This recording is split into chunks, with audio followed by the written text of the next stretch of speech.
Hmm.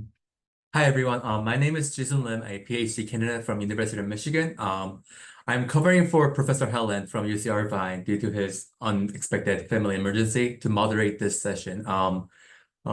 We are glad to have all of you guys here. We'll have total of six presentations prepared for today's session 14, Infrastructure and Policy.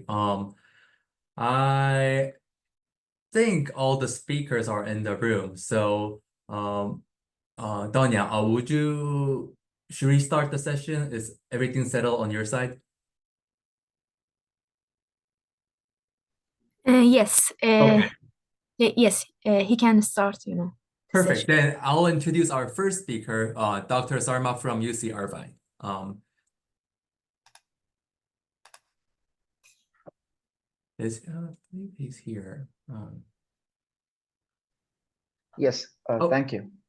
well, thank you for joining. I think you will be able to share your screen if you're presenting live instead of have submitted a recording. So the floor is yours. Thank you. Yeah. Please give me.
Is my screen visible? Yes, so Okay. on this session, we can have multiple people sharing their screen. So if you look on the top bar of your screen, you can zoom around like which screen you wish to see. And so all the presenters or the participants can look at your screen through navigating through the different options. Okay. Yeah. So shall I start? Yes, Please please. let me know.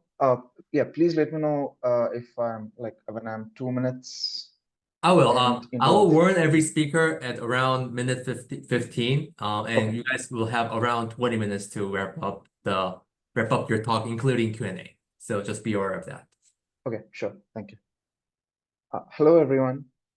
Thank you for thank you for this opportunity to present at BTR. My name is Navjot Jaishankar. I'm here to currently postdoc at Argonne National Labs. I'm here to present my dissertation research I did along with my advisor, Dr. Michael Hyland from University of California, Irvine. The topic of this presentation is metrics for quantifying shareability in transportation networks, the maximum network flow overlap problem. So this is an outline of today's talk. I'll initially go over a background and define the goals and objectives, the problem formulation, experiments, and conclusion. So the shared mobility sector has undergone a huge transformation over the last decade. Earlier, we used to have conventional modes of shared mobility from yellow cabs, van pools to conventional bus and rail. Whereas now it has changed with the emergence of a lot of uh, dynamic on-demand shared mobility modes and also other real-time navigation and trip planning apps. And these shared mobility modes form a spectrum which vary in terms of flexibility, in terms of routes and scheduling, as well as in terms of capacity. On one end of the spectrum, we have we have the high capacity, low flexibility modes. And whereas on the other end, we have the on-demand ride-hailing services, which from the other end of the spectrum. Whereas there are also a lot of in-between services with different degrees of capacity as well as flexibility. At the same time, we also see heterogeneity in the street patterns across different cities. So these are all 1 square mile grids. And you can see the suburban network of Irvine, California is very different from the Manhattan grid as well as the radial grid of Paris. So in short, what we see is that landform as well as the different there is a huge heterogeneity in terms of the availability of shared mobility modes as well as how the land use as well as the street patterns in cities are. The goal of this study is to capture jointly capture the heterogeneity of street networks of a region, along with how travel demand flows through this network to find more agnostic measures of shareability, with in a view to use this towards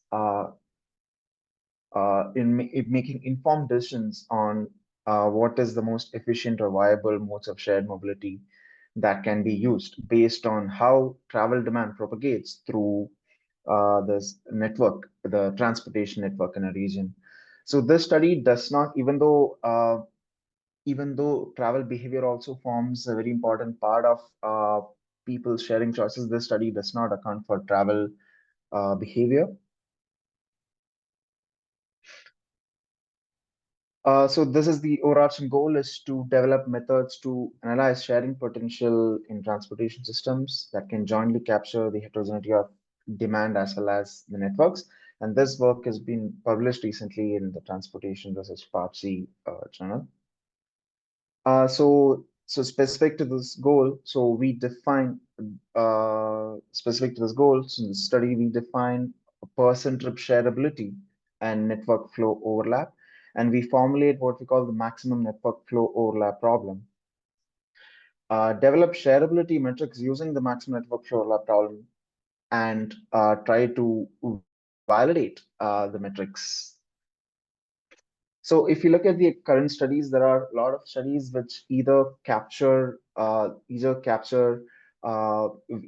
measure sharing potential, either capture the characterize the urban forms, or measure the or capture the mobility patterns in a region without constraining the network, or characterize the transportation network of a region without constraining demand. And other studies that explicitly measure shareability, they do it in the form of using what percentage of rides get shared by employing different shared ride algorithms. The only other study which we found close to a study where sharing is measured independent of mode or vehicle or operation algorithm is a study by Kaczarski and Katz, and an extension of it by Sozapara. But the main difference of our study is that we measure shareability of trips at the network level, and we also capture partial trip shareability. So this section defines what's the fundamental concept of the study, which we define as a flow overlap. A flow overlap is defined for a unit flow, that is a single person trip from an origin O to a destination D. And a flow overlap is defined as the length weighted the average number of other person trips with which a unit trip shares either the whole path or a part of its path width. So the other person trips could either be between the same OD pair, or it could be from, or it could either between the same OD pair, it could be from between other OD pairs. So in this study, travel demand is measured in the form of person trips and we measure person trips. We capture person trips as flows in network. So this study does not look at vehicle trips, but it looks at how person trip travel demand propagates through a network as network flows. And similarly, sharing potential in the study is measured in the form of person trip shareability, which we capture by finding what's the overlap between finding flow overlap in the network. So this is the mathematical formulation of the definition that we defined in the previous slide. So Z P here represents to an OD pair, OP represents to an OD pair, and T represents the time when sharing is time of the day where sharing is measured, and K is the path between OD pair P. So the first term in this formulation is the link length weighted average number of other overlapping flows. And the second term in this formulation represents the other other person flows between the same OD pair. So this is illustrated using a very simple example. So in the simple network, if all the travelers travel from the shortest paths from their origin to destination, the overlap is 0. Whereas if travelers P1 and P3 take a slight detour and travel through B to go to the destination D, and if the detour is within their maximum desired detour distance, we can see that each person trip overlaps with other person. For example, person P1 and P3 overlaps with 1.14 other person trips, and person P2 on an average overlaps with 2 other trips. And this overlap is measured fundamentally at the origin destination level, and it can be aggregated at the network level or any other level in the network, like an origin level, by weighting the overlap by weighting the flow overlap for each OD pair with the total demand with the OD pair. So in this instance, the average overlap of 1.43 means that on an average, a single person trip uh, shares shares paths with 1.43 other person trips in the network during that time. So this concept is used to formulate the maximum network flow overlap problem. Here, if we given a directed graph and a non-negative link cost, which represents the lengths of the link, as well as a set of OD pairs of P, as well as a maximum detour distance defined for each OD pair, and a finite set of acyclic paths between each OD pair. The objective of the problem is to find the optimal paths that would maximize the flow overlap in the network. So this problem essentially finds a ceiling for what's the maximum possible shareability in the region, and says that there are no unproductive detours.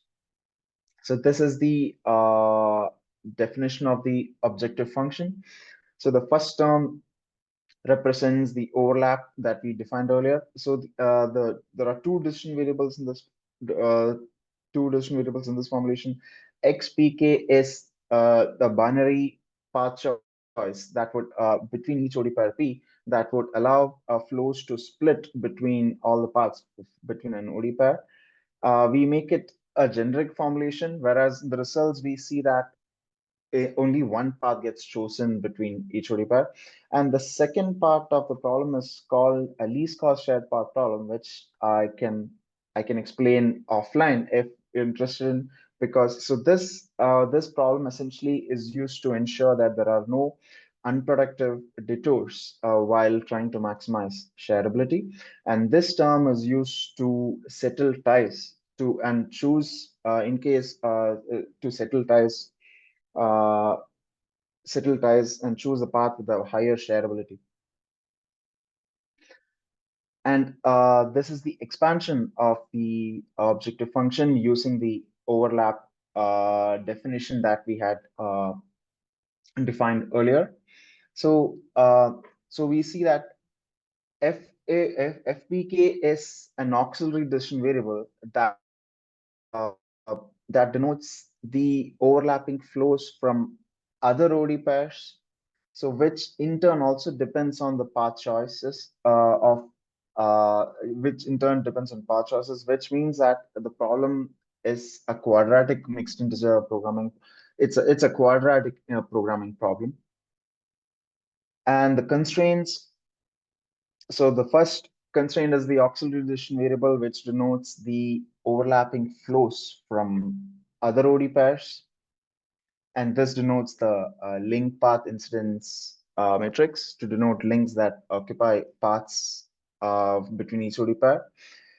And this constraint ensures that all the paths, path flows, the path splits between all paths of an OD pair add up to the total demand. The path flows between all the paths between OD pair adds up to from the total demand between the OD pair. And the last three constraints, these two constraints are related to the least cost shared path problem, which ensures that only links that have flows on them are counted, and also to ensure that there are no unproductive detours while trying to maximize shareability. So, so using the results of the MNFRA problem would provide optimal paths between each OD pair, which can be used to find measures of shareability at different levels of aggregation. For example, in this instance, here we find measures of shareability at the origin level, and it is illustrated by comparing a simple example of different like if a total travel demand of 90 originates from node A, whereas it is disbursed in different ways across these four scenarios. So metrics of shareability help to differentiate these different scenarios, even though the total demand from each of the in each case is the same, which is 90 trips per time. So so we can see that in the first and the last case form the extreme cases, where in the first case the overlap percentage is 100, which means that all flows, a unit flow overlaps with all trips originating from node A, whereas in the final case it is in the final case it is 32%, which means that we see because since trips are since all trips are dispersed to three different nodes and without any overlap between them, the overlap percentage in this case is the least.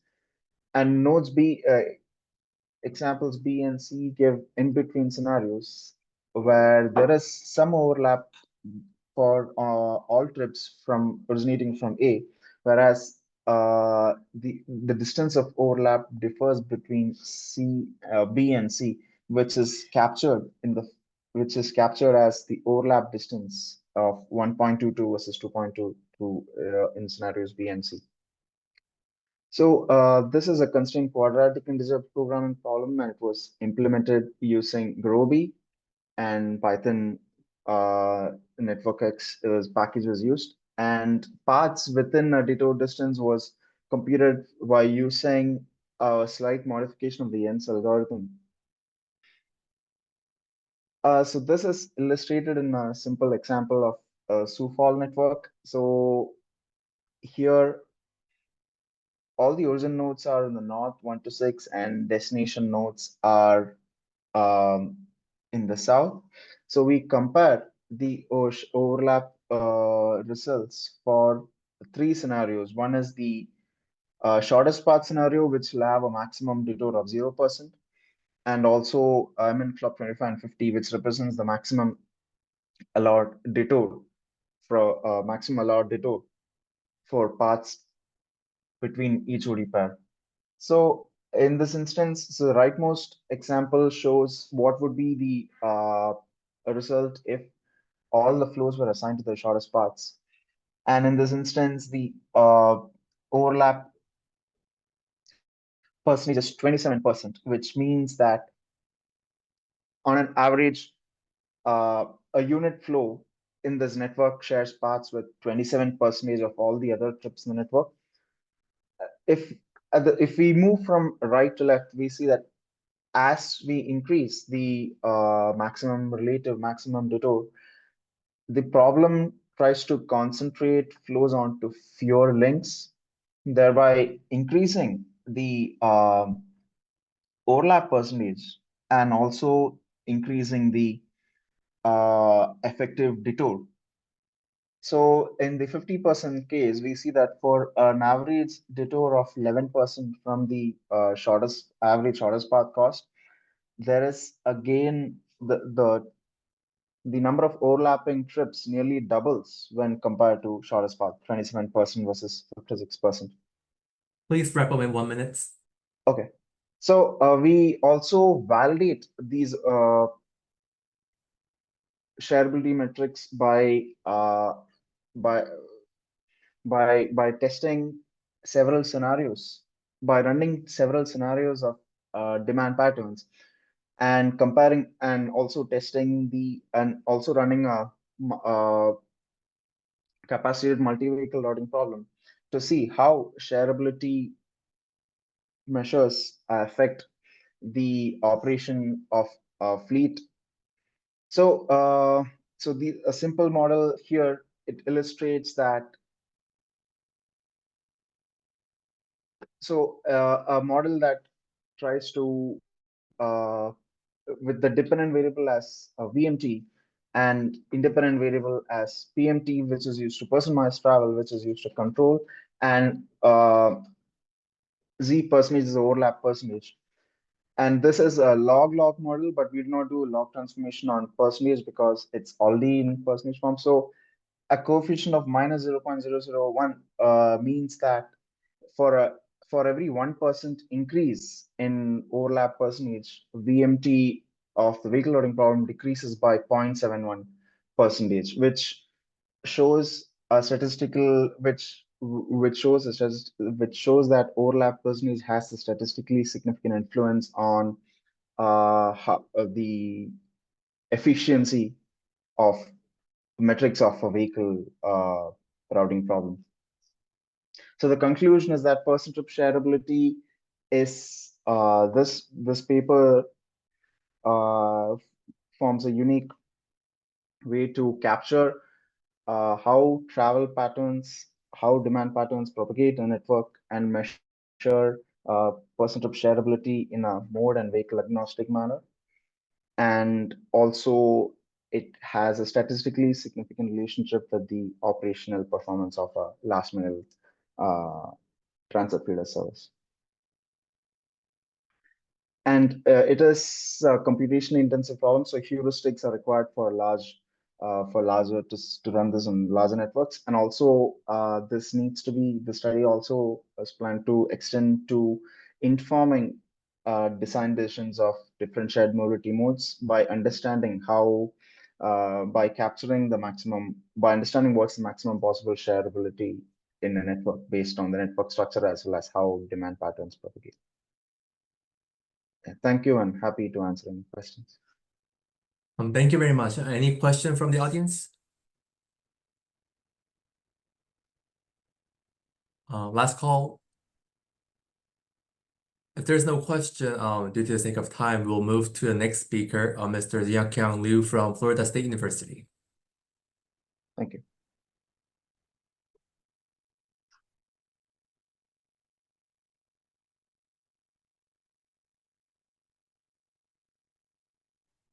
I'll give you a warning a minute 15, and after the warning, please wrap it up within like 2 or 3 minutes. Yeah, hi, Jason. Can I start? Yes, please. The floor is yours. Okay, I got it.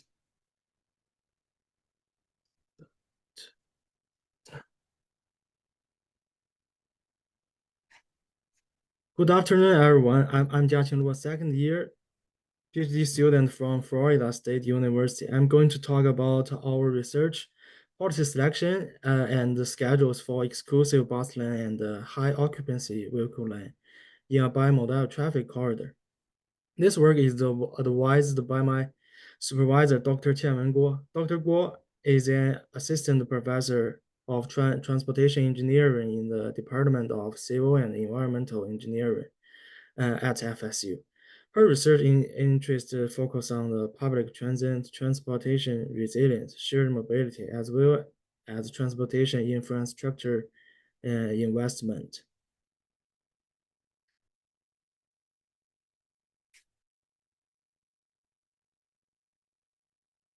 So this is an outline of my presentation. First, we introduce the concept of the different parts in our research.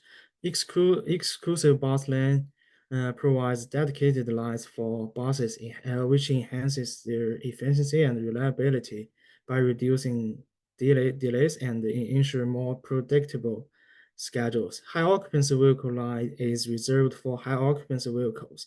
Encourage carpooling for commuter trips. However, introduction of an exclusive bus lane and high occupancy vehicle line has led to more congestions for road users in general purpose line. So it is necessary to determine whether and when a traffic corridor should implement an exclusive bus lane over high occupancy vehicle lines to balance congestion impacts and improve public transit efficiency. Therefore, our research provides a model to determine optimal time for EBL and HOVL operation. We reviewed a lot of research in the benefit and the challenges of implementing EBL and HOVL. Some researchers also focus on the dynamic and intermittent EBL or HOVL. In our research, we evaluate 3 policies, including mixed traffic policy, exclusive bus lane policy, and high occupancy vehicle lane policy in our traffic corridor, and find the favorable policy. We also identify the scheduling periods for different policies with a simulated demand density. In the problem formulation, we build the system costs for the different policies. For the travel demand, because we focus on many to one travel demand pattern, the travelers' demand distribution along the travel corridor is specified as a linear function. So the Qing is demand density in the CBD, and the demand density at the city boundary is 0. In the traffic corridor, 2 alternative modes are considered, including auto and bus. Therefore, we use the mode choice model to split the demand. The traveler demand of bus and auto at location X is the cumulative demand density from city boundary to the location X. And the total traffic volume, including autos and buses at location, can be expressed by last equation. We take exclusive bus lane policy as an example to establish the cost function. When the corridor is operating under the exclusive bus lane policy, the auto travel times per unit of distance at location X is obtained with the BTR function. In contrast, the bus travel time per unit of distance is uniformly distributed along the corridor after the bus frequency is optimized. So we can obtain the travel time by auto and by auto or bus through accumulating travel time per unit of the distance with the last 2 equations. And to get the total cost of the passengers, we need to calculate the disutility of the traveling by bus from location X to CBD, which consists of the waiting time cost, the in-vehicle travel time cost, and the crowd discomfort cost, and the bus fare. Then the total cost of the passenger trip can be obtained by accumulating this utility multiplied by the number of the bus passenger. And the travel disutility of the auto mode is the sum of the travel time cost and the monetary cost, which include the fixed cost and the variable cost. Same with the bus mode, total travel cost of the auto users also can be obtained by accumulating this utility multiplied by the number of auto users in the location X.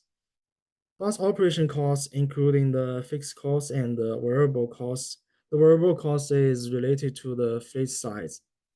And the ABL signal implementation costs also include the fixed component and the variable component. The variable component related to the length of the corridor. Therefore, the total system cost for the corridor operating under the EBLP it includes the value of the total passengers travel time, bus operating cost, EBL signal implementation cost, and the total travel cost of the auto users.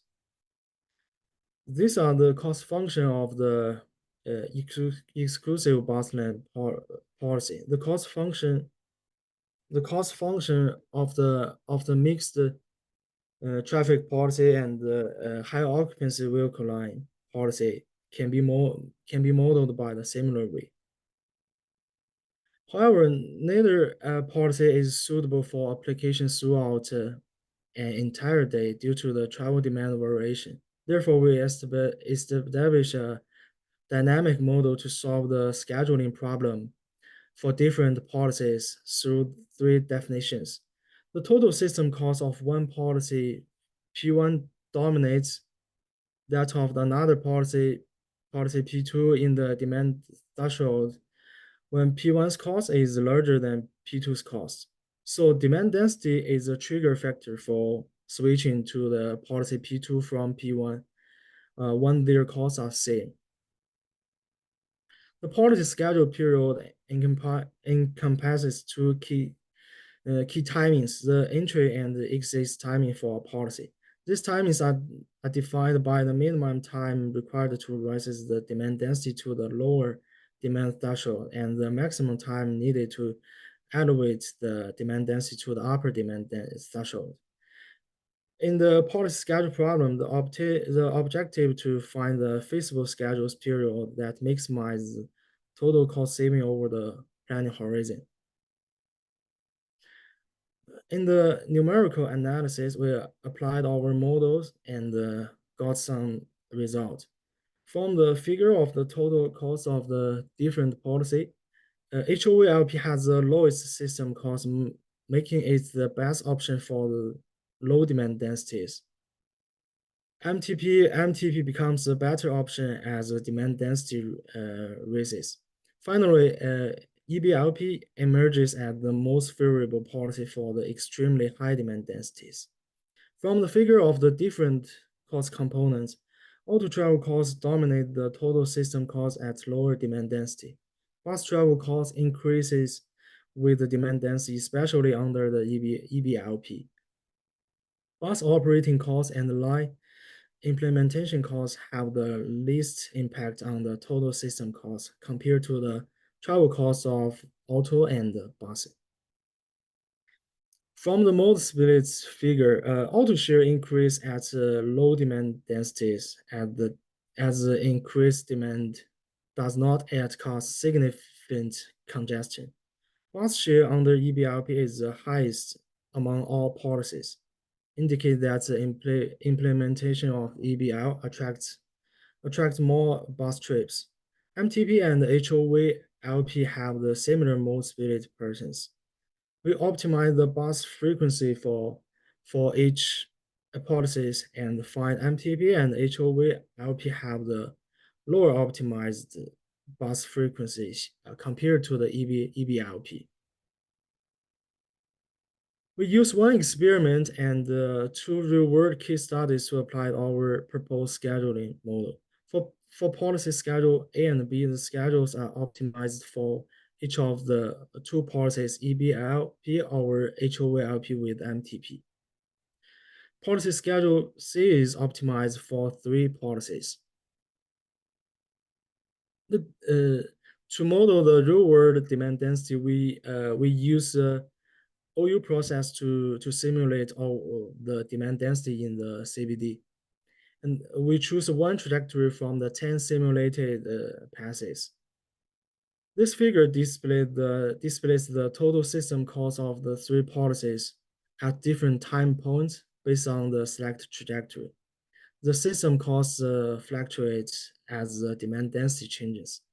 We show the potential switching point with the black cycle where the cost of one policy surpasses that of another. We summarize the entry timing and excess timing for each policy in this table. And the cumulative cost of the different policies over the 12 hours from the 7 a.m. to 7 p.m. in the workdays. Compared to the single static policies, the proposed combined policy schedule C reduce the cost by 11.9%, 6.7%, and 43.6% respectively. To implement our proposed policy schedules model for Schedule A and Schedule B, Interstate 5 and State Road 99 in Seattle are used as two real-world case studies in our research. From the results, we found Schedule A reduced cost by the 13.2% and 13.5% compared to the MTP and HOV LP, respectively. Similarly, Schedule B reduces costs by the 8.8% and 28.6% compared to the MTP and EBLP, respectively.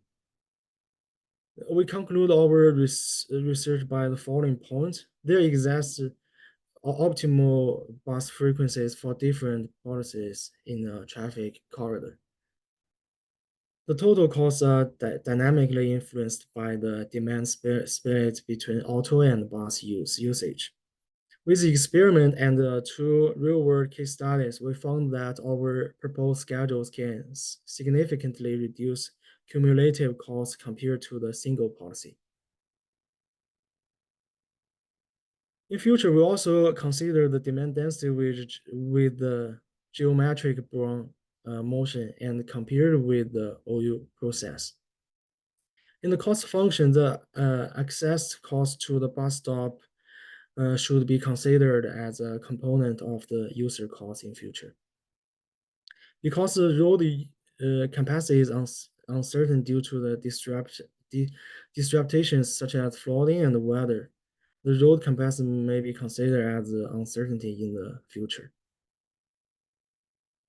Thanks for your listening. This is our contact information. If you have any questions, please feel free to contact with us. Thank you, Jiaqing. We have two questions from the audience, so I'll read it for you, or you can read it off from your screen. So first question is, with the value of travel time for bus passengers, do you consider also the possible positive effects like having a time for reading, sleeping, etc.?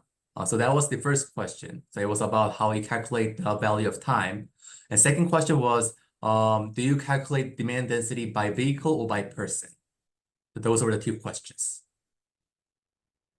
No. We just for the travel time for the bus passengers, we just consider the in-vehicle travel time. For the like the having time for reading or sleeping, we didn't consider in this.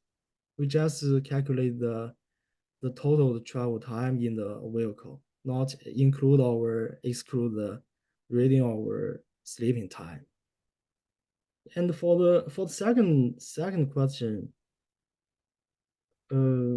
for the demand density, we use the unit is by person, is a person per miles, a passenger per mile and per hour, the unit. So the demand density is by person, yeah. And then we convert the person to how many cars, how many buses, and optimize the bus frequencies in our research. Yeah. Okay. Thank you. Thank you. Oh, any other questions from the audience? If not, I will move to the next speaker. Thank you, Jackie, for your great talk. Our next speaker is also from Florida State University, Mr. Ziyu Lee. The floor is yours. I will give you a 50-minute warning as usual, and please wrap it up within 2 or 3 minutes after the warning. Oh, I'm mute myself. All right, thank you, Jason. So I'm Jelly.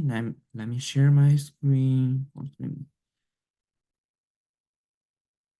All right, so the topic of my presentation today is stochastic models for airport runway capacity expansion planning. I'm Jelly. I'm a first-year student in Department of Civil Engineering at Florida State University. My research interest is public transit. So recently, air traffic demand has continuously grown. Demand capacity imbalance appears. Flight delay is a significant issue affecting air travel. The estimated total cost of delays in the US increased from $23.7 billion to a huge number, $33 billion in 2019.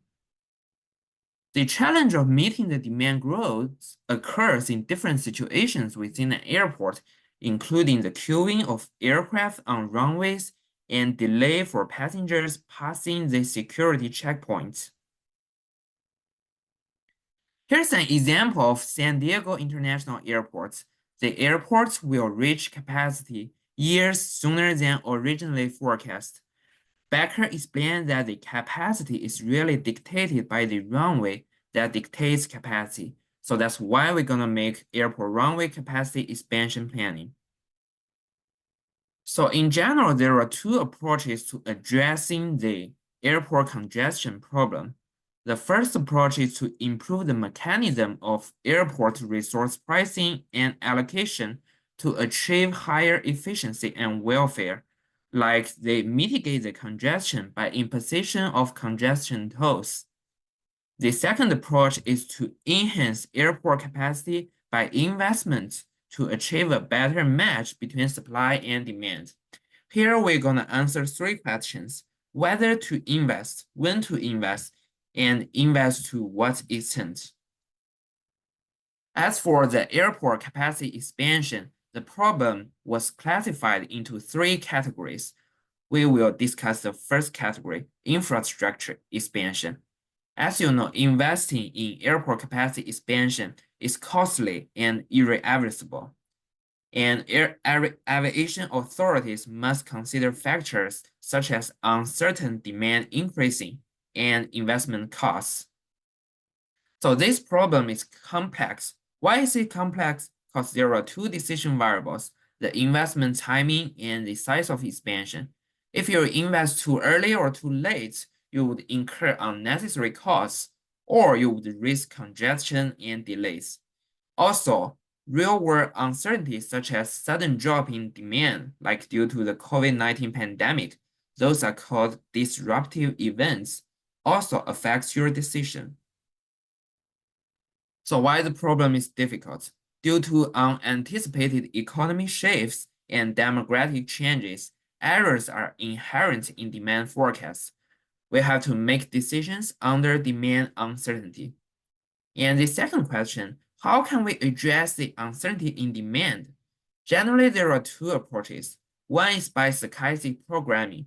For example, we assume demand has 3 levels, high, mid, or low.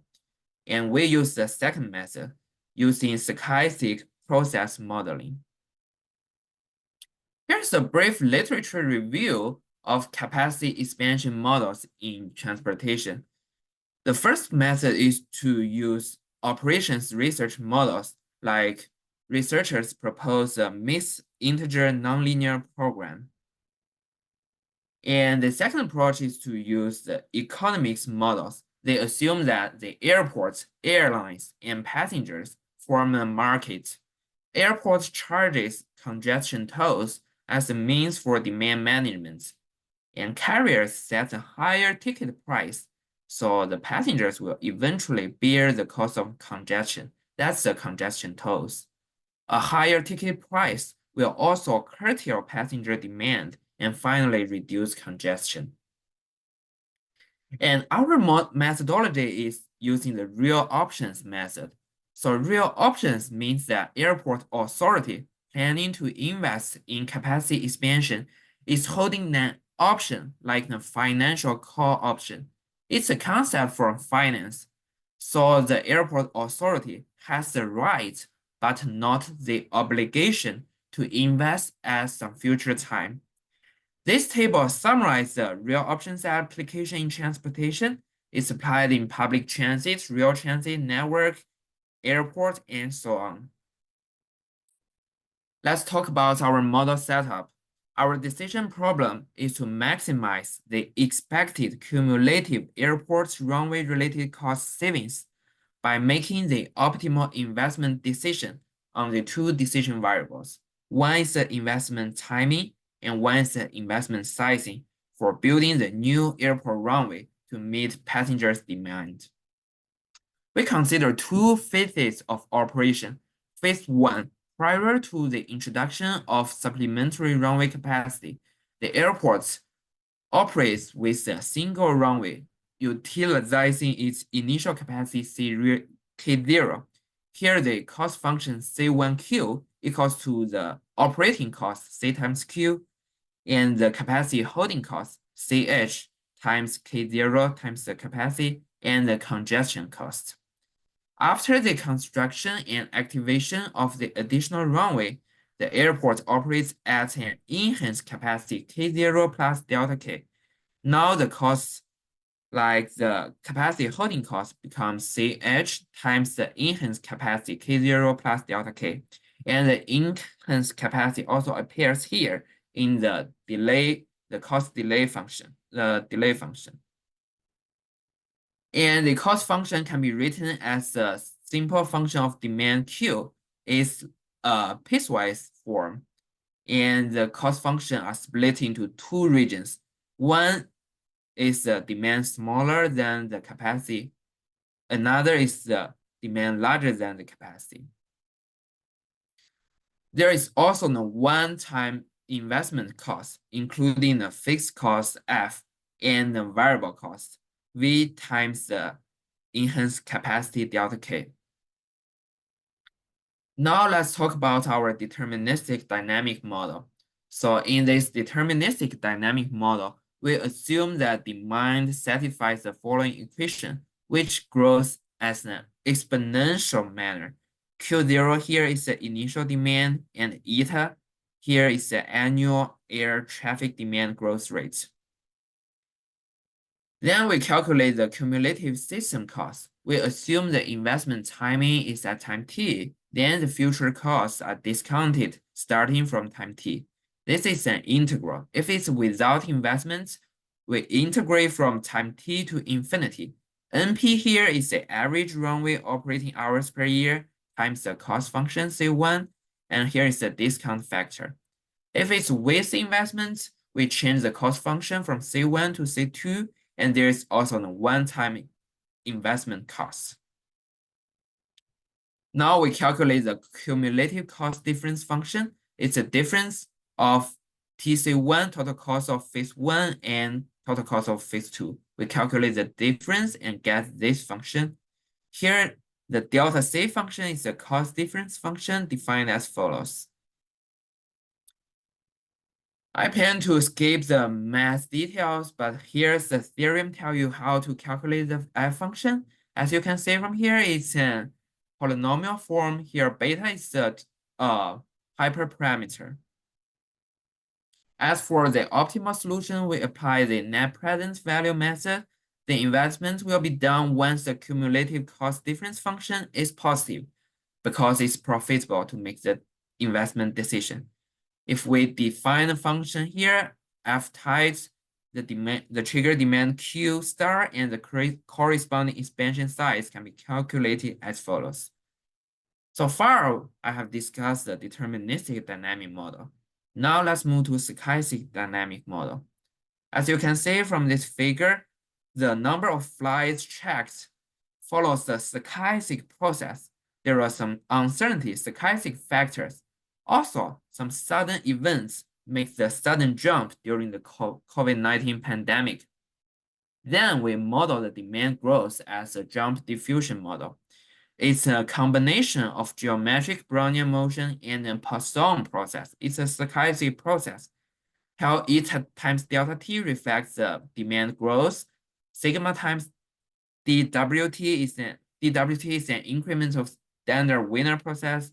It's some uncertainty, and this summation reflects the sudden jumps.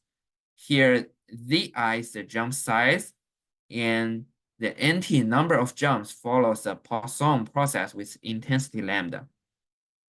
And now we calculate the F function, but we have to take the expectation because it's a random process. There are uncertainties. So we take the expectation over the cost difference function. And this theorem tells you how to calculate the F function. The formula is a little bit different. It's again a polynomial form, but the power term here is B1 and B2. B1 and B2 is solved by the phi b, this equation.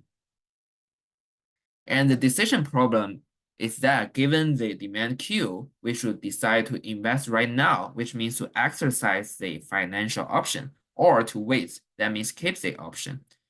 Now we define an option function VQ. If the demand is larger than the threshold Q star, the decision has been made, so it satisfies the following. It equals to the F function, the cumulative cost saving function. However, if the investment has not been made, the VQ satisfies the following dynamic programming formula. Now we have defined the option function V. It satisfies equation 25. And this theorem tells you how to calculate the option function V. It's given by this form. And it's a coefficient A1 times Q to the power of B1. B1 have been calculated before here. And the optimal solution can be derived by this theorem. So now we have discussed our deterministic model and the stochastic model. Here's a brief numerical study. As for the deterministic analysis, as you can see from here, the cost saving is max. The cost saving, oh, this is not correct. So our trigger demand is here, Q equals to 1,288.7 passengers per hour. And this decision is kind of myopic because the corresponding investment size is quite small. It's only 20 passengers per hour. And for our stochastic analysis, the trigger demand is larger. It's around 3,670 passengers per hour. The corresponding investment size, this sounds reasonable because it's a larger value. It's about 13,158.1 passengers per hour. Under the stochastic settings, the net present value solution here, once the F function is positive, equals to 2,172.2 passengers per hour. So as you can see, we apply the real options methodology, the trigger demand, which means we start to make the investment decision when demand reaches to this value is larger than the traditional net present value solution. Here's a brief summary. We present a stochastic model to minimize the airport runway system costs by making decisions on the investment timing and sizing. We apply the real option theory to solve the model. Compare with the NPV solution. As you can see from here, the real option solution, the threshold is larger than the NPV solution. As for the future work, when we consider the airport runway related revenues, consider risk metrics, or consider sequential capacity expansion decisions. And here's also an extension. A question is how to model the demand uncertainty. Here, I provide an example of Phoenix Airport passenger statistics. As you can see, from the beginning, the demand grows exponentially, right? But it seems that there is the carrying capacity here. So maybe the demand doesn't grow always exponentially, but is that better if we model it as a logistic process, which assumes that there is a carrying capacity? So if you are interested in this topic, please refer to our next presentation. It's under review for the TRB meeting. And I also want to answer a question by the reviewers. So some reviewers may ask, I'm skeptical that the jump diffusion model could predict a black swan event, such as the COVID-19? Can this model predict such events? So the answer is we cannot predict that. However, by anticipating such events, incorporating this level of uncertainty into the model enhances decision robustness. Since there are two reviewers asking this question, so I'm gonna provide an illustrating example to help you understand this. For example, I live in San Francisco. I want to drive to attend a meeting in Los Angeles. The distance is 385 miles. We consider the average speed and the volatility rate. If there's no congestion, it takes me 5.5 hours. But if there is congestion, it takes me 7 hours. I plan for a 7 hours drive. So even if congestion occurs, I can drive faster to compensate. So departing at 8 a.m., I expect to arrive by 3 p.m. However, oops, there was a crash causing a 1.5-hour delay until cars were cleared. The actual time was 7.5 hours because I drive faster to compensate. I arrived at 3:30, so I did not anticipate this disruptive event, so I was late for the meeting. So that's why we're gonna model the disruptive events. Considering such a potential events, I might plan for a 7.5-hour drive, which is longer than the 7 hours drive.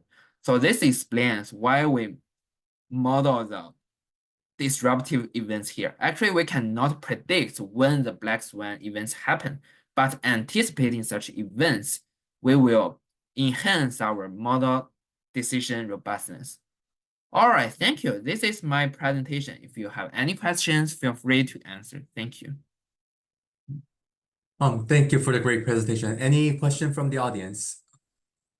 I actually have one question. So, I enjoy your talk a lot. I had a question about actually two questions. First is, so we're trying to invest on an airport infrastructure, the runway infrastructure, to increase the Yes. supply to serve the users. So would that cost be restricted within the operator, or will be also hand over to some port, like some partially passed over to the users? Because I remember in a part of your presentation, you mentioned about imposing higher costs to the users, and then they could Yes.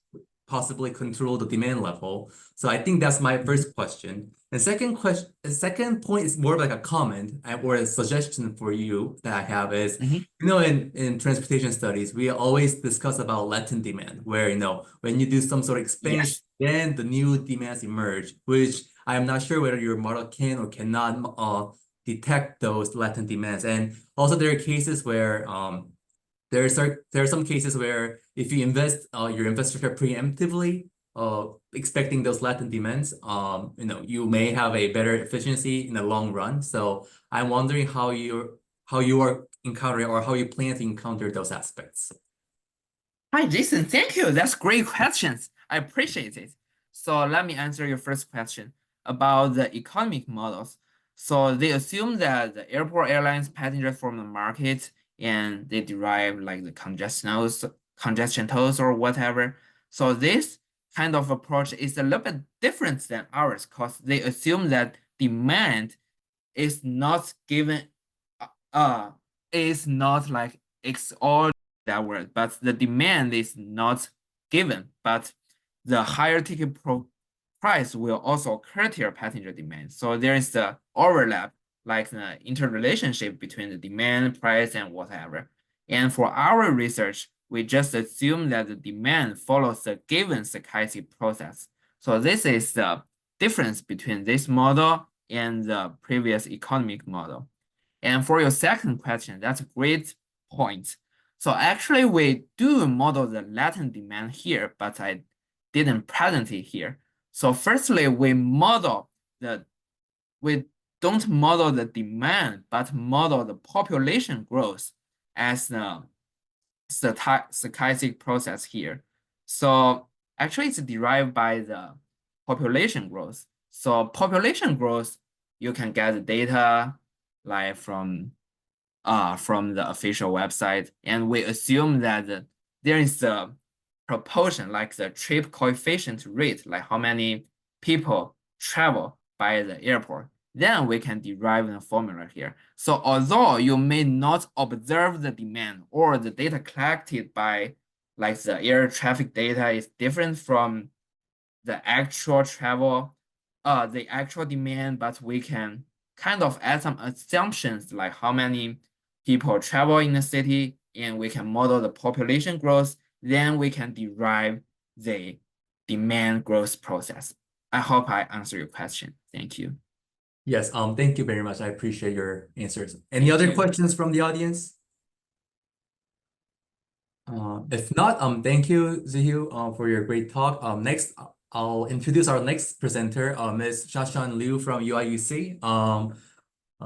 You may share your screen now, and as just like other speakers, I'll give you a 15-minute warning, and when I give you the warning, you have about 2 or 3 minutes to wrap up your talk. The floor is yours.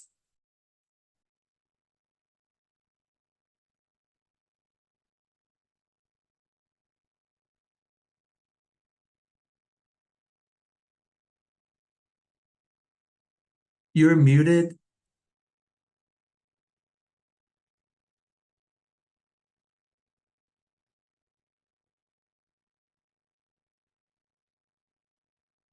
Oh, just Okay, okay. yeah. Yes. Now I have the access to unmute myself. Okay, hope you guys can hear me clearly right now. Yes. Okay, great.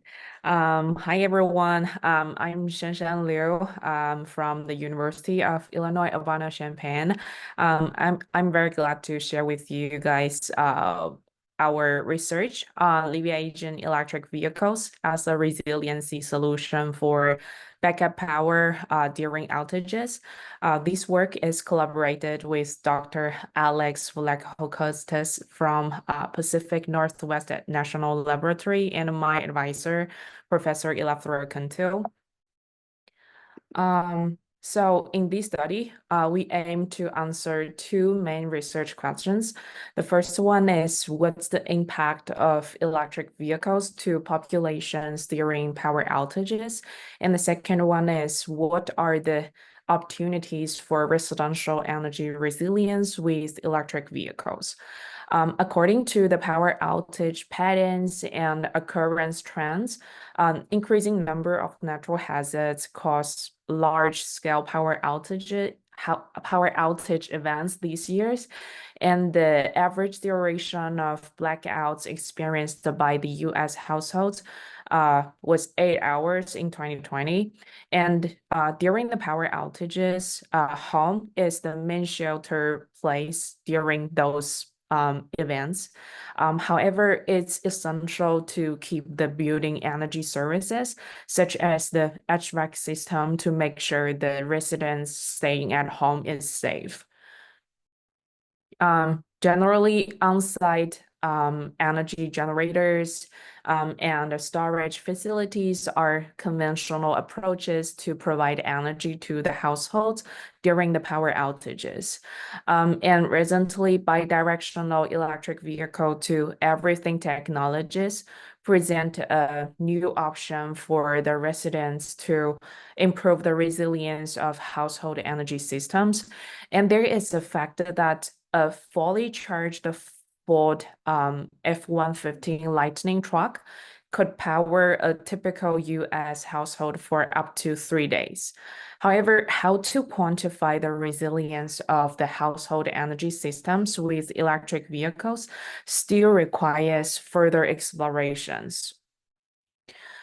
So in this study, we simulated the daily energy use of the households in the 9 climate regions across the US using Energy Plus. And from National Household Travel Survey data, we analyzed the typical travel patterns, especially know the commuting time and the distance of the households. We also analyzed the weather patterns to know the average outdoor air temperature over seasons in the climate regions. Based on the air temperature, we can use the formulation to estimate the battery efficiency of the electric vehicles. And according to the outage records, we use the natural break methods to categorize the power outages by duration into short-term, long-term, and extremely severe events. For example, for short-term, we found that most of the outages belong to this category the duration of them are less than 24 hours. And for long-term power outages, they can last for 3 days. And the extremely severe outages, they can last more than 3 days.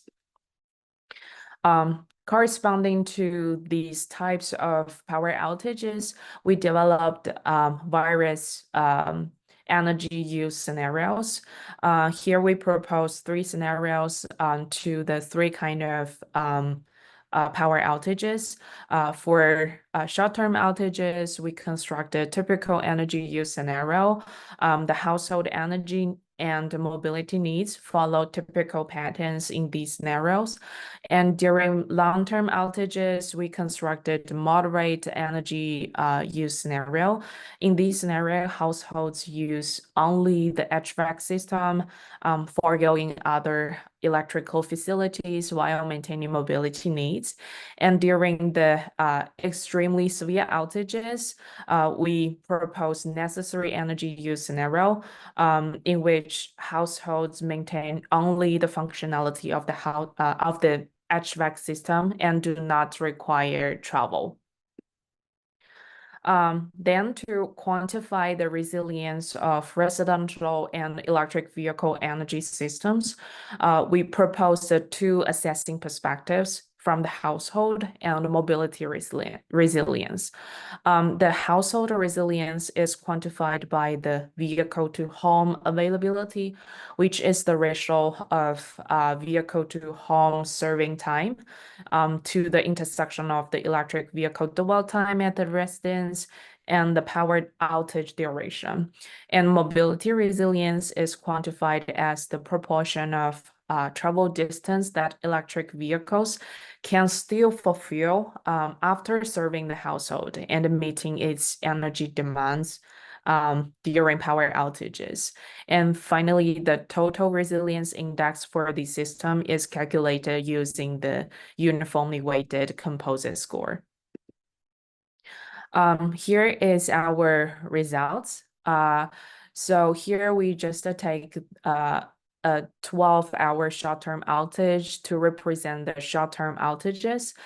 We found that if the initial state of charge of the electric vehicle is 50%, it can meet 100% of the household energy needs in spring and autumn, except in the central, west north central, and east north central regions in the US due to higher energy use and lower battery efficiency.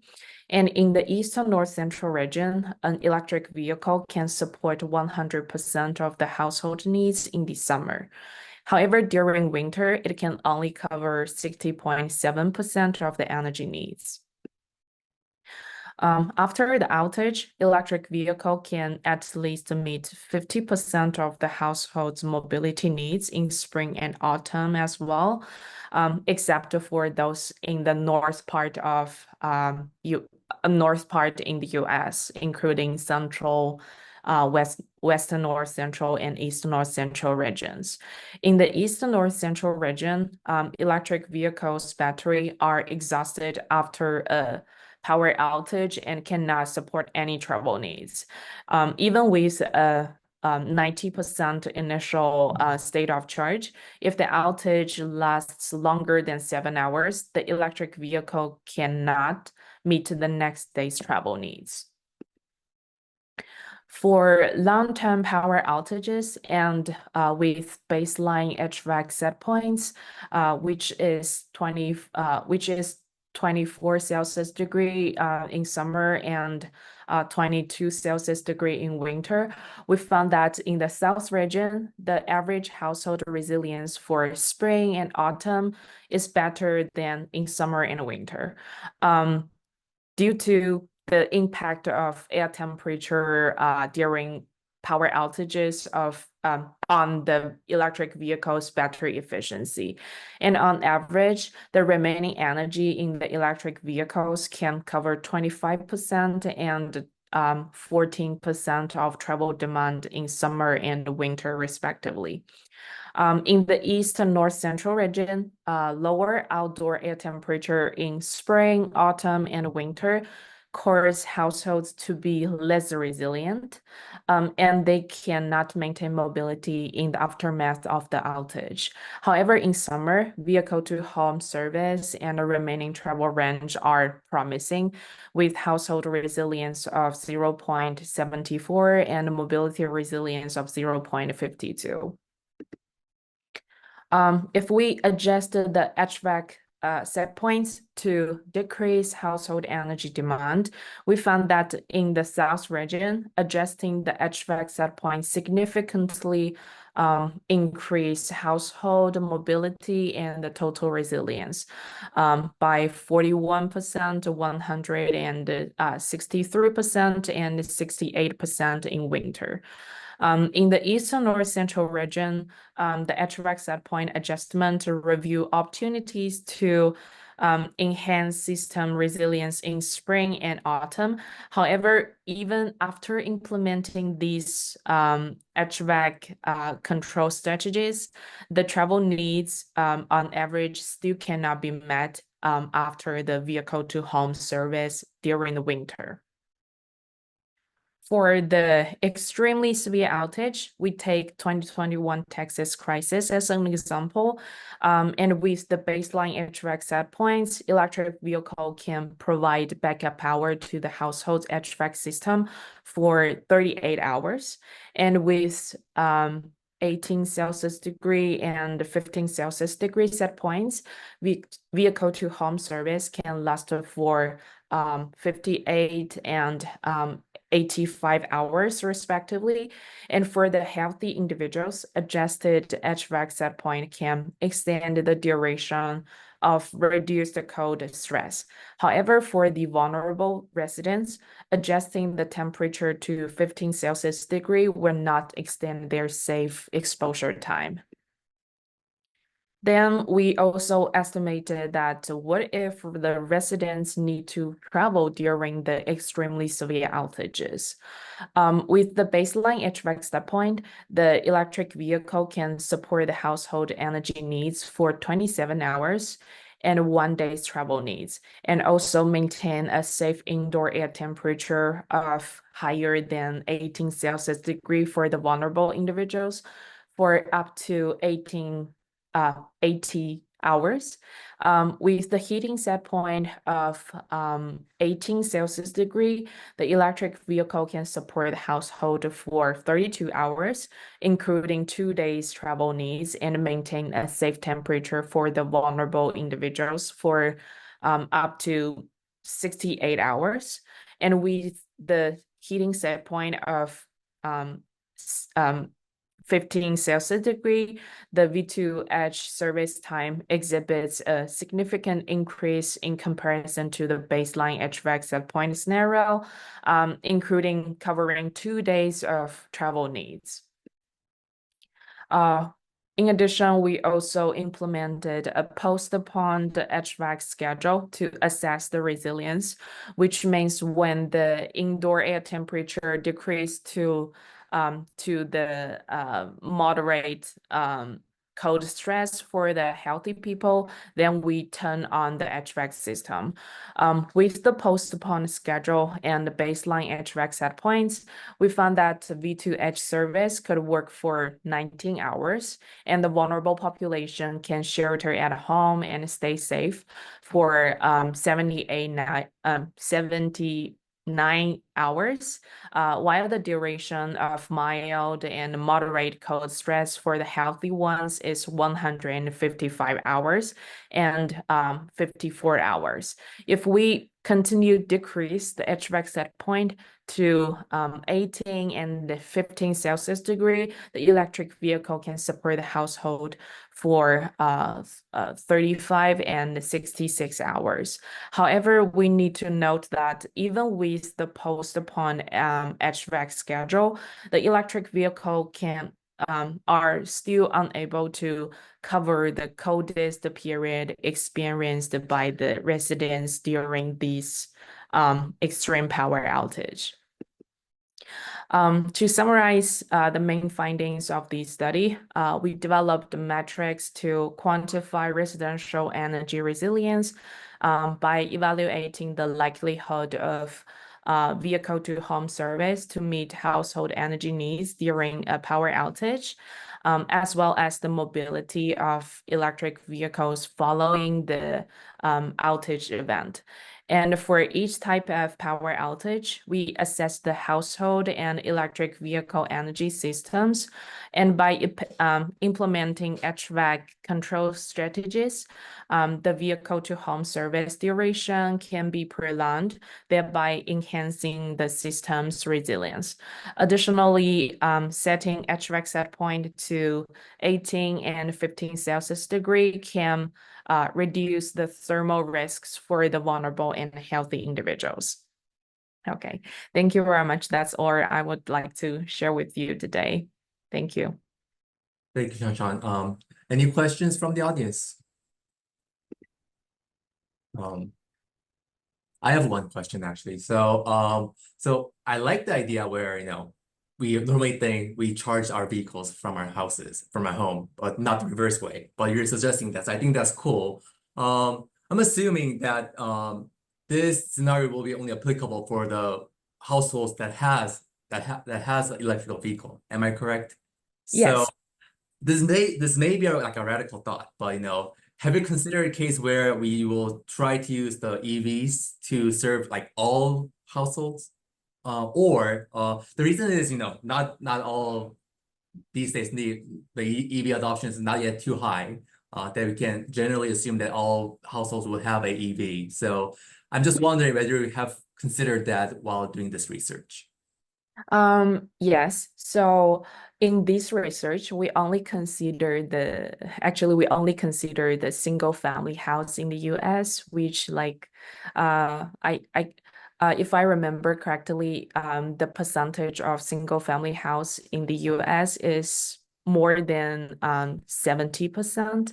So actually that's a large portion for these kind of household in the US.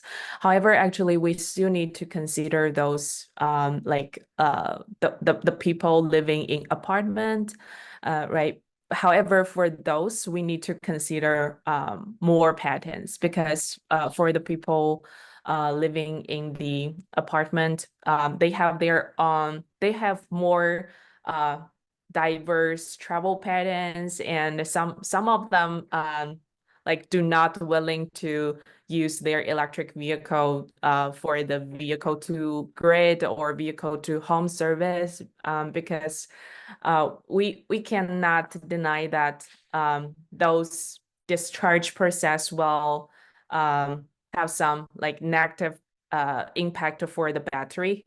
So for those multi-unit dwellings, we need to consider more factors. However, in this study, we only focus on single family house because the assumptions would be more simple and the simulation would be more realistic for those household. Yes. Okay. Thank you very much. You answered my question. Thank you. Thank you. Any other questions from the audience? If not, thank you very much, Shanshan. I'll introduce our next speaker, Mr. Neil James from ARA. I see him right here. So the floor is yours. Just like other speakers, I will give you a 15-minute warning. Then you can wrap up your talk within 2 or 3 minutes. Perfect. So you should be seeing my screen.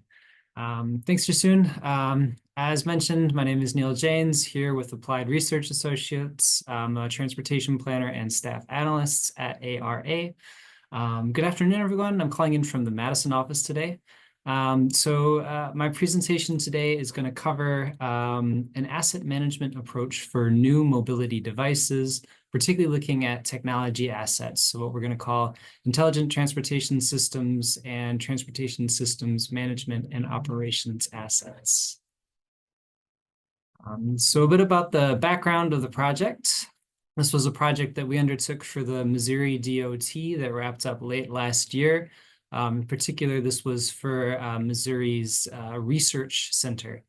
They were interested in how transportation asset management can be incorporated to include new asset classes and types. In particular, their focus was, as I mentioned, on technology assets and technology deployment.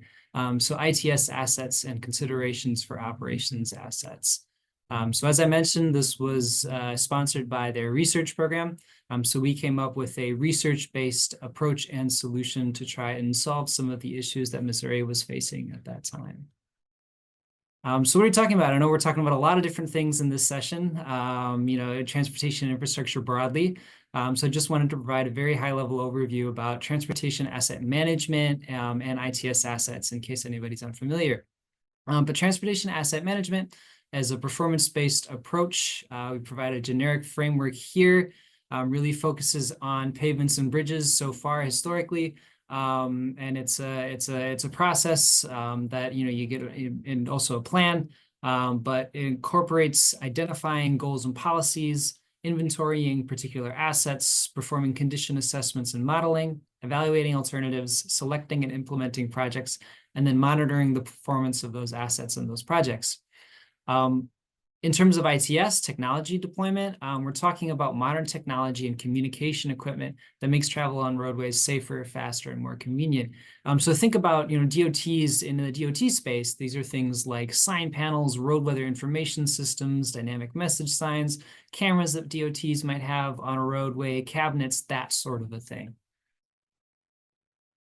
So why are we talking about this? What is transportation asset management?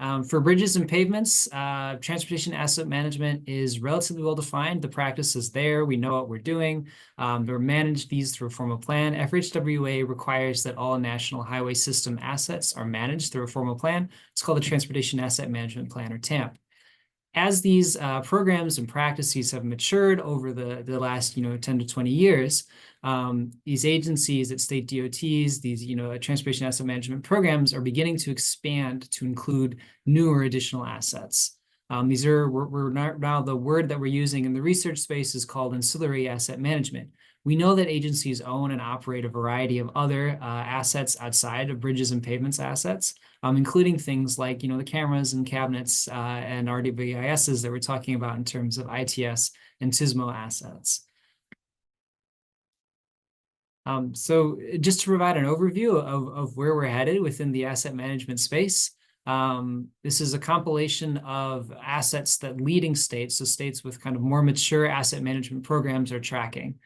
So as you can see, states are tracking a variety of things, already starting to track a variety of things outside of pavements and bridges assets, from buildings, facilities, ITS, pedestrian infrastructure, sidewalks, lighting, light towers, and the rest. So as you can see, within the state of practice, we're starting to get there. We're starting to get towards management of assets outside of bridges and pavements. In the research space, which is what we're talking about here today, research is also heading towards that kind of ancillary asset management space. We've seen new research and publications and interests by large research organizations, including FHWA and NCHRP, and other research sponsoring organizations. We've seen states expanding their transportation asset management programs to incorporate new different types of assets. And furthermore, within the asset management space, we know that transportation asset management principles and practices provide benefits. Using this process on bridges and pavements, we've seen net benefits to state DOTs at large, including improved financial informants, the enabling of data-driven decision-making across the assets, risk management on assets, improved asset health, and also the potential for safety and operations benefits for bridges and pavements assets. We'd like to bring that approach and those benefits to all the assets that state DOTs manage, or at least additional assets beyond bridges and pavements. So what's the issue? Why are we talking about this in a research space? Well, it's not as easy as it would seem. Planning for ITS asset management remains the crux of the issue, the most difficult aspect of it. There's a lot of things state DOTs need to consider and their asset management programs need to consider when it comes to ITS and ancillary asset management. So the planning for it, the planning and the programming space is where we're seeing the crux of the issue. There's a lot of things to consider, right? Asset management programs are already doing and how these need to be modified or changed to incorporate these new assets from, these areas of risk management, data management, life cycle planning, levels of maturity and asset rating systems to, simple programming and practicing, or on the ground programming and data collection, right? I mean, what new performance metrics do we need to develop? What asset hierarchies are we going to use? And what are potentially even the risks to programs for adopting new assets? So this is kind of where at least in the research and the practice, where the crux is planning for ITS asset management remains a challenge, and something that the research community can come together to kind of solve some of the issues, or at least provide some foundational research and background into how to deal with some of these issues. So in particular, what makes these technology assets so difficult to track and manage?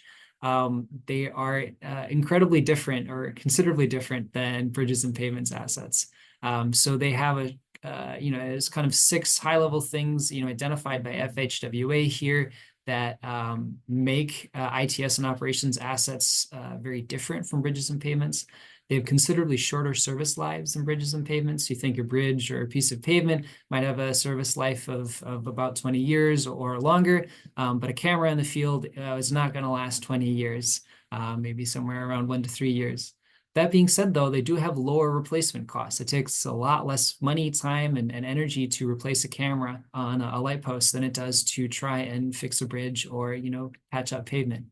They're more dynamic in nature. They require ongoing monitoring and adjustments. As well, we see with these technology assets, they have interdependencies that lead to a lot of very unique issues. So within these ITS components, there are tangible and intangible components that lead to a higher incidence of failure. For example, if we're taking that example of a camera on a light post, that camera is supported by software, fiber optic cables, back-end data. If one of those pieces of the entire asset fails, the entire asset may become inoperable. That being said, if the does become inoperable, failure isn't always as catastrophic as something like a pavement or a bridge failing. So there's a lot of interplays, a lot of considerations that make planning for ITS operations assets incredibly difficult in the asset management space. So what did we do? How did we try to solve some of these issues, create some recommendations for Missouri? So we adopted it, as I said at the top of the program, a research-based method and approach. We took a 3-pronged approach that included a literature review, a desktop scan assessment of state transportation asset management plans. We looked at 5 different peer state TAMPs to understand what they were tracking, what was working well, what they could improve. We also developed some stakeholder engagement materials, including a state of practice survey that we sent out to state DOTs.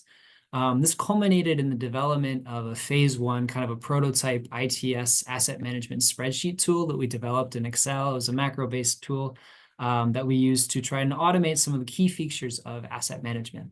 So this is kind of outlined, and I'm going to run through, what we did on a very high level, given our time constraints today. But I hope you can get some information out of this.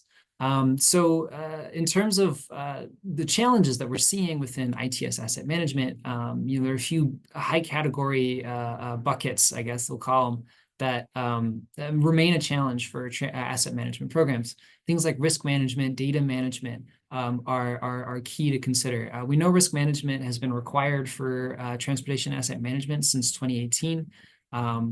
Agencies approach risk management differently. So in the literature, we found that risk management avenues include things like gap analyses, trying to reduce those risks through life cycle planning and monetary value to risks, or risk management through investment strategies and scenarios.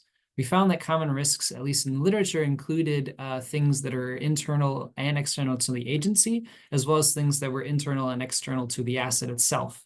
These included things like funding uncertainty, construction inflation, staff turnover, weather, data gaps, and all these other sorts of things. Particularly within the ITS, as I mentioned before, ITS components, particular parts of an ITS asset, may even have a shorter recommended service life than the total component. Furthermore, I think about maintenance strategies when it comes to transportation asset management. As a best practice, they should be incorporated into maintenance strategies. I mean, certain ITSs may be attached to things that are already being maintained, such as a camera that's attached to a bridge or a structure that's already maintained by the asset management program. Data management was another key bucket, another key area of improvement. Traffic operations assets have differing data than bridges and pavements. They tend to be more heterogeneous with a greater importance on real-time performance status and failures in the systems.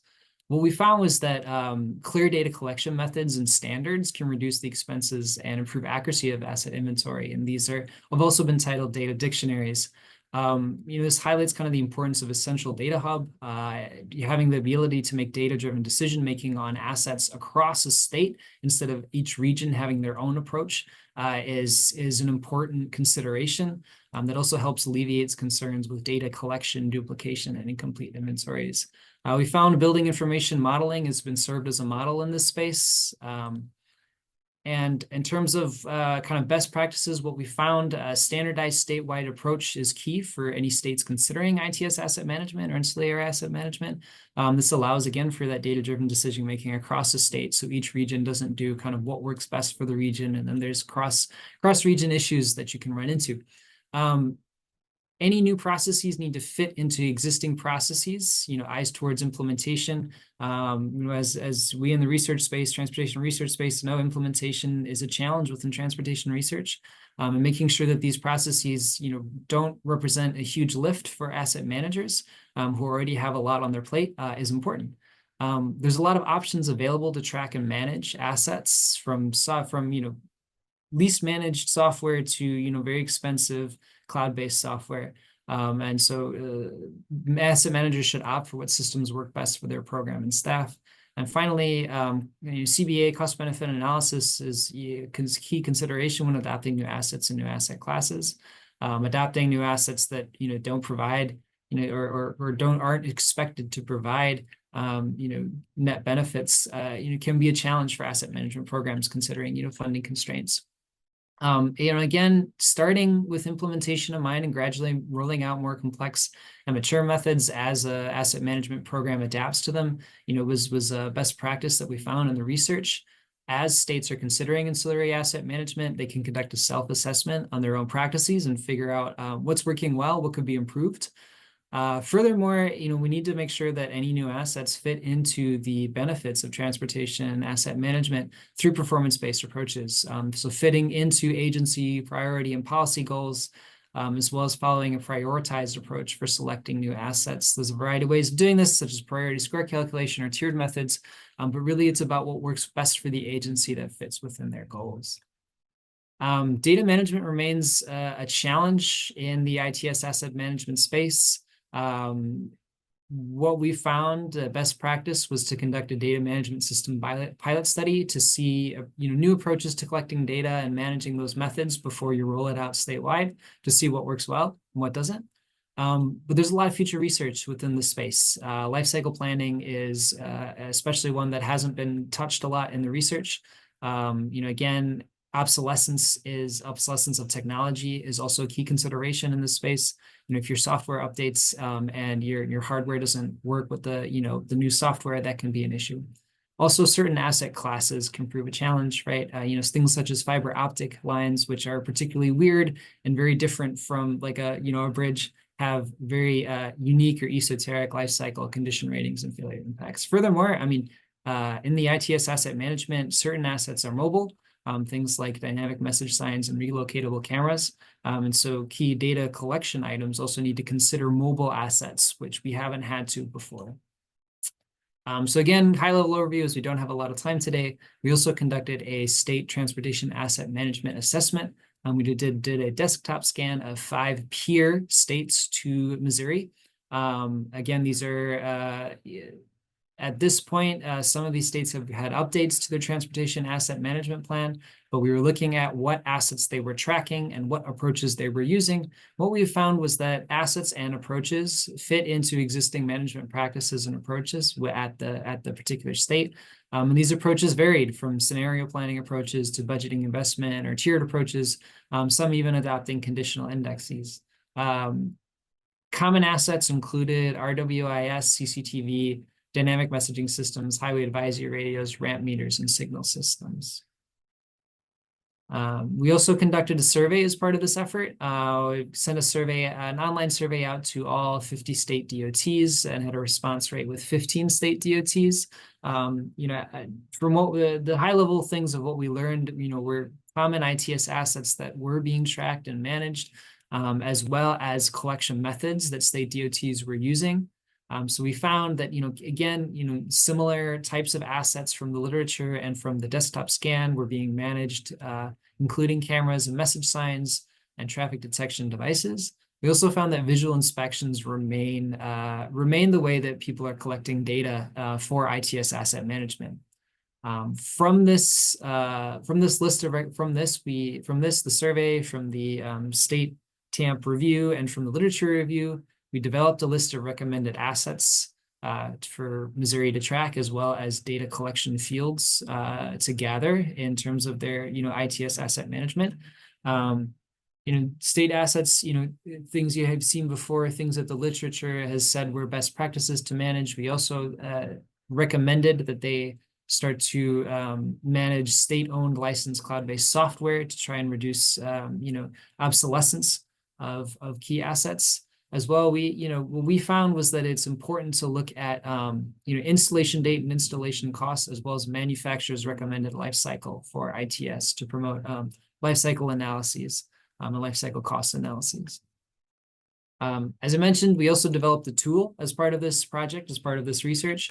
This was a first phase of a Excel-based macro-enabled tool. It automated a variety of the key functions of asset management. So we think about, what an asset manager or an end user might need to do when they're thinking about, adopting ITS asset management. This included the ability to set up data, add records, work with existing database, and run reports. So these are a couple of screenshots from this tool. As you can see on the left here, we included the ability for an end user to add a data to the database based on the recommendations that we made to Missouri for what data items to track and what data fields to collect, as well to create a database and work with it. Neil, here's a 2-minute warning. Okay, perfect. Thank you, Jasun. Within this, we also wanted to automate some of the ability to run analyses, so that an asset manager could run high-level analyses on different scenarios. Scenario planning was one of the best practices that we found in the literature. So an end user could run reports based on an assumed budget to see, if we have this amount of money in our funding, what can be maintained and what can't. Run analyses based on what assets have the least amount, what assets are tracked have the least amount of remaining service life. What are different needs by asset types, and also a route designation report. So that's trying to get at looking at the different regions across the state and trying to figure out which region is going to need the most amount of funding to maintain their assets. We also added the ability to analyze, run these reports and run these analyses by different asset classes. So if you just wanted to look at cameras or DMSs, you could do that as well. So again, acknowledgements, project team included Jay Bledsoe, Jason Bittner, and Hannah Silber. And we'd also like to thank the Missouri DOT, as well as the research program, for being involved with the development of this research and all their great feedback. I'm open to take questions right now. Thank you again for your time this afternoon. If you're interested in the work that Applied Research Associates is doing, or wanted to reach out, feel free to hit me up on LinkedIn. Thank you. Thank you very much, Neil. Any questions from the audience? Due to the sake of time, let me just jump into our next speaker, who is actually myself. Let me share my screen, and I'll get it started. All right. Yeah, so let's get started. As I introduced myself in the beginning, my name is Jason Lim from the University of Michigan, and I'm delighted to talk at BTR 6. about my research titled Spatial-Temporal Pricing of Curve Space for Improving Operator and Users Utility. Here we go. Yes. So the importance of curve space in today's urbanized and modernized transportation infrastructure, the importance of the infrastructure is growing due to the increased demand in both volume and in diversity. The right screenshot is taken from the ITE website, where it provides some examples of modalities and service in today's urban transportation network that requires curve space for their smooth operations. Because the demand has been both diversified and growth in volume, we want to accommodate them, and when we devise a operational scheme for curve space, we want to control over several dimensions of various usages as well as infrastructure. So first, let's discuss who are the stakeholders in our curve space. First stakeholder is a curve space operator who will plan on curve space operations and who will decide on appropriate policies to impose to the infrastructure. A second type of stakeholders are the curve space users, who we can delineate for each usage type. So these users are rational decision makers, and they're going to accept the policy and use the curve space if they like the policy that they have been suggested, or they're going to reject the policy and could drop out or engage in outside option. So when we discuss the curve space dynamics, we say that the curve space operator first proposed a dynamic policy regarding two aspects, namely the space allocation and pricing. Here, the space allocation means which space is assigned for which usage at a certain time, and pricing is essentially which price they're going to ask their users to pay while they occupy the curve space. Then users will receive this information, and they're going to decide whether they're going to accept or reject the policy. The objectives of these two stakeholders are in that line, where the operator wants to maximize the revenue. Basically, they want to attract most users as well as obtain enough pricing or revenue from those users. Users, again, they're gonna report their best responses of between whether to participate or to drop out based on the policy offering given by the operator. So then these two decisions will set an equilibrium solution to set a mutually benefiting policy for the operator and the users. So let me describe how I'm envisioning the future of curve space operation to be. So here in this diagram, we see 4 different types of curve space usages indicated in different colors, as well as some background traffic non-curve users in black. We see what the operator could do is they could use various sensing systems to sense the curve space demand real time, and they're going to offer adjusted space allocation and price offerings to the users. Then users will observe how the allocation has been adjusted, as well as observe the pricing and decide whether they're going to participate or drop out from the system. This adjustment can be happening temporally, where at different times they will have different pricing and allocation. Also, these adjustments can be done in different locations as well in a spatial manner. So let's discuss about users' response and pricing. So users under different conditions and settings would respond differently to the policy. For example, there could be some marginalized users who may be priced out if the pricing at certain zones are higher at the other zones. Also, there can be different congestion levels at different locations, and if there is a congestion in a hot zone, the users could be forced out to drop out due to the congestion. As such, we want to adopt a spatial temporal pricing, where the pricing is not only temporally adjusted but also spatially adjusted, so we can motivate users to have more relocations to stabilize the service level, as well as incentivize the users to relocate to attract more users with the lower price. So back to the previous diagram, now we see there are 3 zones here in this diagram with three different demand levels. The aim of this study is to use the spatial temporal pricing to offer a different pricing at different locations based on demand. As such, we'll promote relocation of the users, as well as promote user satisfaction in a holistic manner. So these are the 2 research questions I want to discuss in this work. The first is I want to discuss how we can leverage spatial temporal pricing policies that will mutually benefit the curve space operator and the users. Also, we also want to incorporate practical considerations in our way of devising the policy so we can capture the intricacies of curve space users' characteristics. So let's discuss how I solve this problem. I devise a bi-level optimization problem where in the upper level problem I propose a policy. I propose a policy. In the lower level, I'm gonna evaluate the policy in the perspective of the users. So in the upper level problem, the objective function says to maximize the revenue as I indicated to be the objective of the operator to be. Then I propose a space allocation policy based on some control parameters, as well as pricing policies, which is adjusted for each usage, zone, and time. So they have a fully spatial-temporal characteristics in this policy. Then in the lower level, what it does, the lower level will accept the policy vector O to its form, and they're going to report what's the rational user's response to those policies. And these lower level problems will decide whether the user is going to accept or reject the policy, and as such, whether they're going to participate or drop out from the infrastructure. Also, I want to propose an alternative pricing scheme, namely the subsidy scheme. And this scheme stems from the fact that we may have some prior knowledge about certain zones. So what we're going to do in this subsidy scheme is first, we're going to impose uniform pricing across all zones. So we only first have a temporally dynamic pricing.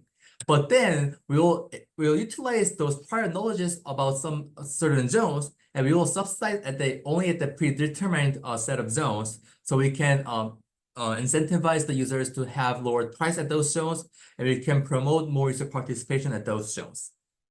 So essentially in this work, I discussed 3 different pricing schemes. First is the temporal pricing scheme, where we have a uniform pricing across zones, and this will serve as our base model. Then we have a subsidy scheme where we still have a global pricing scheme, but we will then subsidize a pre-selected set of zones to incentivize the users to be more active at those zones. Then the most flexible pricing scheme, the spatial temporal pricing, will allow heterogeneous pricing across zones and times at the same time. Now let's discuss how we solve this mathematical model. This bi-level model has some inherent difficulties such as disconnectedness, non-convexity, and interactability.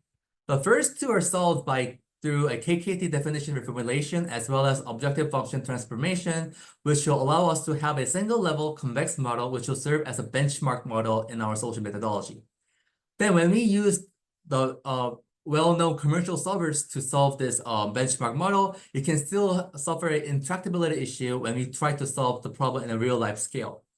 Thus, we introduce a Lagrangian relaxation solution methodology, which allow us to solve the problem in a more efficient manner.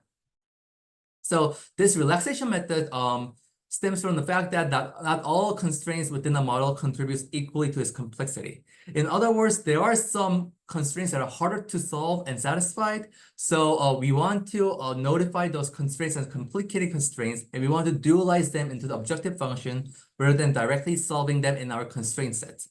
And then because we are penalizing these the violations of these complicating constraints in our objective function, when we report the optimal solution, it will be guaranteed that these complicating constraints are satisfied. So let me briefly go over how this Lagrangian relaxation algorithm works. So first, we're going to solve the Lagrangian relaxation problem, which has a relaxed feasible region. And because this problem is a maximization problem, this problem with the relaxed feasible region will give us a solution upper bound. Then we're going to solve the feasibility problem, which accepts information from the relaxation problem and provides an adjusted user's response, which is overestimated in the relaxation problem. Because this feasibility problem mandates all the constraints, even the complicated constraints, to be satisfied, this problem can suggest a solution lower bound. Then what could happen is when we solve this problem iteratively, we can see the convergence of the solutions, and then when the solution bound between the upper and lower bounds reaches some threshold, we can report optimality of the problem.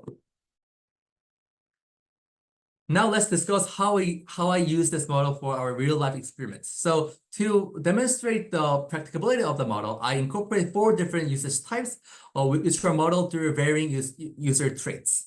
I also incorporate 3 heterogeneous zones, which has different levels of demand. which is and to investigate how spatial-temporal pricing or subsidy pricing helps to increase the utility of the system.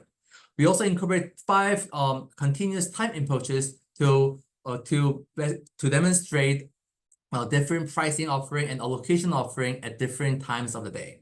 Also, we incorporate 2 utility functions, which each models the utility of the users who accepts the policy and the utility of the users who rejects the policy. First, let's discuss how our Lagrangian relaxation solution methodology helps the solution time. So in this diagram, we see the x-axis, the horizontal axis showing the solution time in minutes, and the vertical axis showing the average solution gap between the solution upper bound and lower bound. The 3 colors indicate the 3 pricing schemes, and the solid line indicates a Lagrangian relaxation method report, and the dashed lines reports a solution time or solution quality of the benchmark model with a single level convex model. So we see two observations. First is that the relaxation model shows a much quicker solution convergence compared to the benchmark. This is a uniform trend across 3 pricing schemes and all of the randomized instances. So we can say that the Lagrangian relaxation effectively reduces the solution time and makes the solution finding more efficient. Also, we can see a narrower solution variance, which are indicated by the shaded regions across the solid and dashed lines. This narrower variance indicates that the relaxation method stabilize the solution quality or solution time over the randomized instances. Then what I want to do next is I want to show some practicability of our spatial-temporal model. First, I want to focus our our view on the perspective of the operator.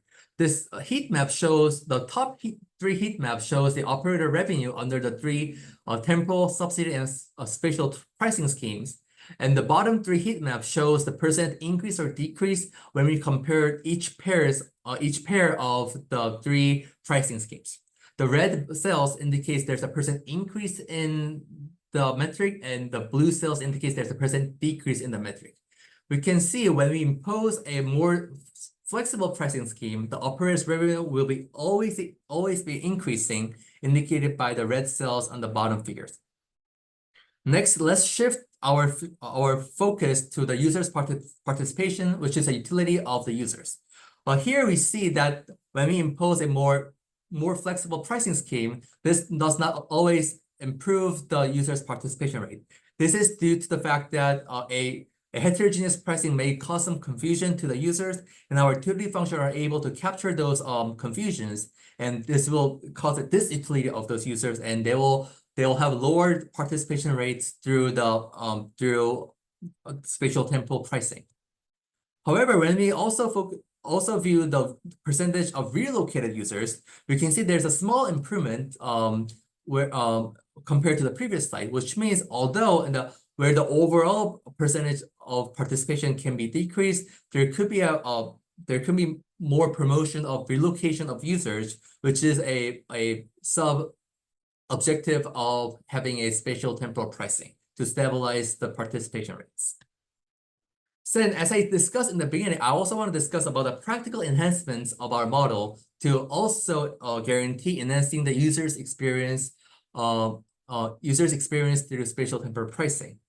So to do this, we want to have a more nuanced approach in the user's reactions, and we do this by incorporating the user's considerations directly in the upper level model.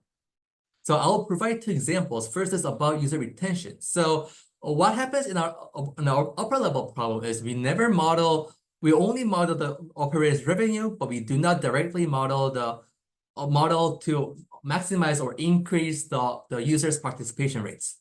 So what we do in this modification model, in this modified model, is we have an additional term which models the sum of all user participation rates, and as we are including this in the upper level objective function, we are promoting users' participation and operators' revenue at the same time. So we can see on the bottom heat maps that indicated by the red cells, where there is always an increased user retention when we have this retention-focused model compared to the base model. However, as shown in the upper three heat maps, the change of operators' revenue is inconsequential, which means there's no practical sacrifice in operators' utility while guaranteeing the increased user retention through this modified model. The second modification we want to incorporate is to provide a more consistent allocation to the users. And this stems from the fact that users would prefer a more stable space allocation over time, because this will alleviate the concerns of the users from the spaces being unavailable due to being assigned to a different users at different times.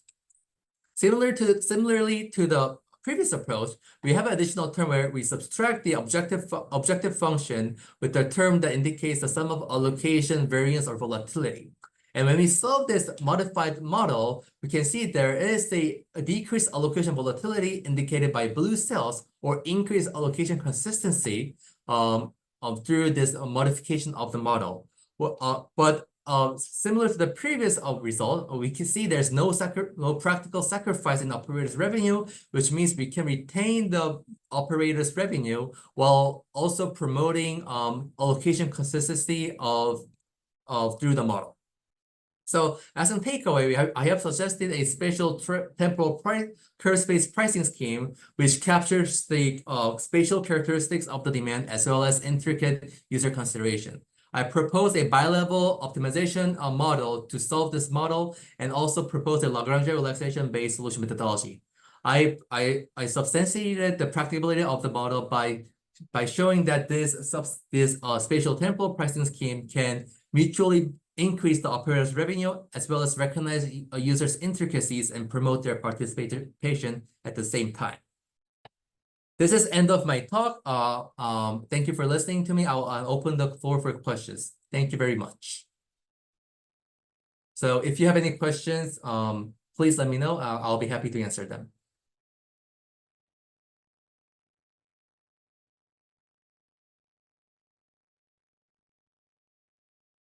Last call.